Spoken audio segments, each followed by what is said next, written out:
కొంతమందికి దవడ పళ్ళు రాకుండానే లోపలే ఉండిపోతాయి అని చెప్పేసి అంటున్నారు. అవి పైకి రావు కానీ వాళ్ళకి పెయిన్ అయితే ఉంటుంది. అసలు ఈ ప్రాబ్లంకి ఏమైనా సొల్యూషన్ ఉందా? దవడ పళ్ళు అంటే నథింగ్ బట్ జ్ఞానదంతాలు, విజ్డమ్ టీత్ రకరకాలుగా పిలుస్తుంటారు. అవి రాకపోవడానికి మెయిన్ కారణం ఏంటంటే మన ఆర్చ్ సైజ్ ఉంటుందండి. మన పళ్ళు అన్ని ఒక ఆర్చ్లో ఉంటాయి, అప్పర్ ఆర్చ్, లోవర్ ఆర్చ్. ఇప్పుడు సపోజ్ ఇక్కడ తీసుకున్నారు అనుకోండి, ఇది ఆర్చ్ అనమాట. ఈ ఆర్చ్ లో ఇక్కడ మీరు చూసుంటే మనకు 3 మోలార్స్ ఉంటాయి అనమాట. ఈ చివరిది ఉంది చూసారా, ఇది ఈ జ్ఞానదంతం అంటారు అనమాట. ఇది జ్ఞానదంతం అనమాట. ఈ జ్ఞానదంతం అనేది ఈ ఆర్చ్ స్పేస్ లేకపోతే, అంటే పైకి రావాలంటే ఆ స్పేస్ ఉండాలి కదా, ఆ స్పేస్ రాకపోవటం వల్ల ఇలా ఇంపాక్టెడ్ టూత్ అయిపోద్ది అనమాట.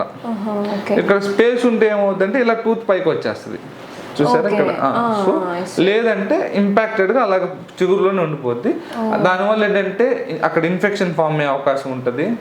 సో దాన్ని ఏంటంటే ఇంపాక్షన్ మన లోపలే ఉండిపోతుంది, ఎముక లోపలే ఉండిపోద్ది. సో దాన్ని మనం డ్రిల్ చేసుకుని ఇంపాక్షన్ అంటారు అనమాట ఆ ట్రీట్మెంట్ని.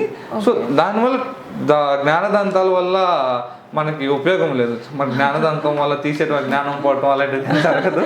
బట్ నథింగ్ బట్ మనకి ఏంటంటే పెయిన్ అనేది అక్కడ ఇన్ఫెక్షన్ కానీ ఫర్దర్గా రాకుండా, దానివల్ల ఏంటంటే ఈ గ్యాప్ లేకపోవడం వల్ల ఓవర్ క్రౌడింగ్ కూడా జరిగిపోద్దండి. పళ్ళు వంకరగా ఉండటం కానీ అవన్నీ ఆర్చ్ స్పేస్ యొక్క ఆర్చ్లో స్పేస్ లేకపోవడం వల్ల జరుగుతుంది.